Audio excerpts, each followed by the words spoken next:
Oi, já parou para pensar como o Brasil, Estados Unidos e Suíça, todos chamados de federações, podem ser tão diferentes uns dos outros? Pois é, hoje a gente vai desvendar esse mistério e para isso vamos ter que entender direitinho o que é uma federação e o que é uma confederação. Então, a grande pergunta é essa. Se o nome é o mesmo, federação, por que a distribuição de poder em cada um desses países é tão radicalmente diferente? É isso que a gente vai investigar. Pois é, essa é a questão central. Parece um paradoxo, né? Sistemas que usam o mesmo rótulo, mas que na prática, bom, são bem diferentes. E o segredo para entender isso tudo está numa palavrinha: autonomia. O nível de poder que os estados, cantões ou províncias têm dentro do país. É essa diferença de autonomia que explica, no fundo, como cada um desses países funcionam no dia a dia. Ok, então para a gente conseguir desvendar esse quebra-cabeça, a gente precisa de duas ferramentas conceituais. São duas palavras-chave: federação e confederação. Elas são a base de tudo o que a gente vai ver a seguir. Vamos começar com a federação. Pensa assim, é como um time. Vários estados se juntam sob um governo central forte. Eles até têm suas próprias regras, sua autonomia, mas quem manda no final das contas, quem tem o poder supremo, o que a gente chama de soberania, é o Estado Federal, ou seja, o país como um todo. A palavra final é sempre do governo central. Agora, a confederação é bem diferente. É mais como um clube de países independentes, uma aliança. Cada estado é o seu próprio chefe, ele é soberano, eles se juntam por um objetivo em comum, tipo defesa ou comércio, mas o poder de verdade continua na mão de cada um deles. E o mais importante, se um deles não estiver satisfeito, pode simplesmente ir embora.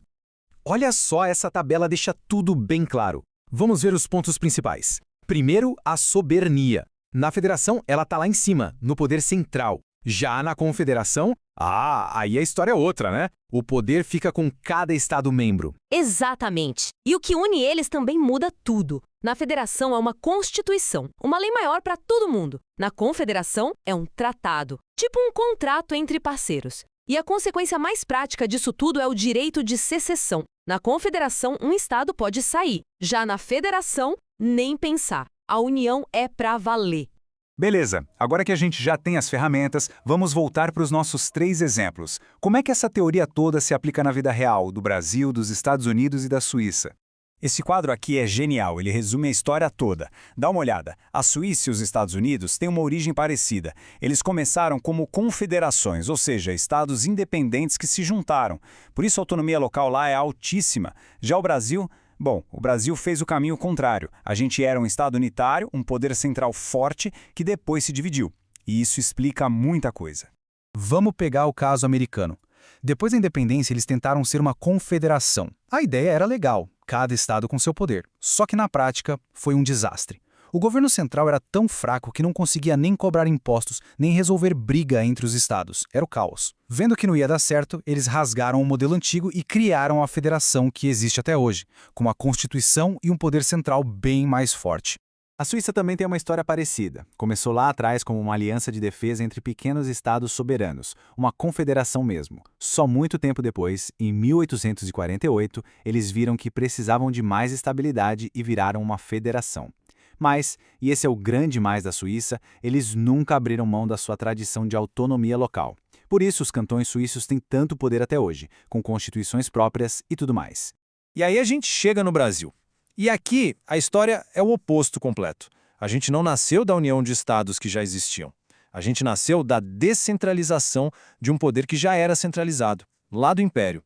Por isso, o nosso federalismo é chamado de centrípeto, ou seja, a força sempre puxa para o centro, para Brasília. Na prática, isso significa que a União define a maior parte das leis importantes, como a lei penal, a civil, e os estados acabam com uma autonomia bem mais limitada. Agora se preparem para uma curiosidade, uma pequena pegadinha histórica que mostra perfeitamente como o nome das coisas pode enganar. Esse é o nome oficial da Suíça até hoje, Confederação Helvética. Ué, mas a gente não acabou de dizer que ela é uma federação? Pois é. E aqui que está o pulo do gato. Embora o nome oficial seja Confederação, na prática, desde 1848, a Suíça é uma federação. O poder central é soberano, os cantões não têm direito de se separar, o nome ficou só como uma homenagem à história, uma herança do passado. Mas na lei e na prática é uma federação. Então, o que a gente percebe com tudo isso? Que a origem do poder importa, e muito. O jeito como um país se formou, a sua certidão de nascimento política, digamos assim, define como ele funciona até hoje. Basicamente, existem dois movimentos que criam uma federação. O primeiro é o que a gente chama de baixo para cima. Estados que eram independentes resolvem se unir para formar um país mais forte. Esse é o caso dos Estados Unidos e da Suíça. O segundo movimento é de cima para baixo. Um país grande e centralizado decide se dividir em partes menores, dando um pouco de autonomia para elas. E esse é o caso do Brasil. E essa origem que explica tudo. É por isso que nos Estados Unidos, um estado pode ter pena de morte e o estado vizinho não. As leis podem ser completamente diferentes.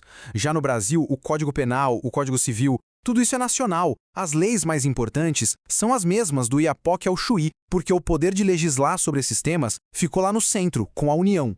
No final das contas, a gente vê que a história não é só uma coisa do passado.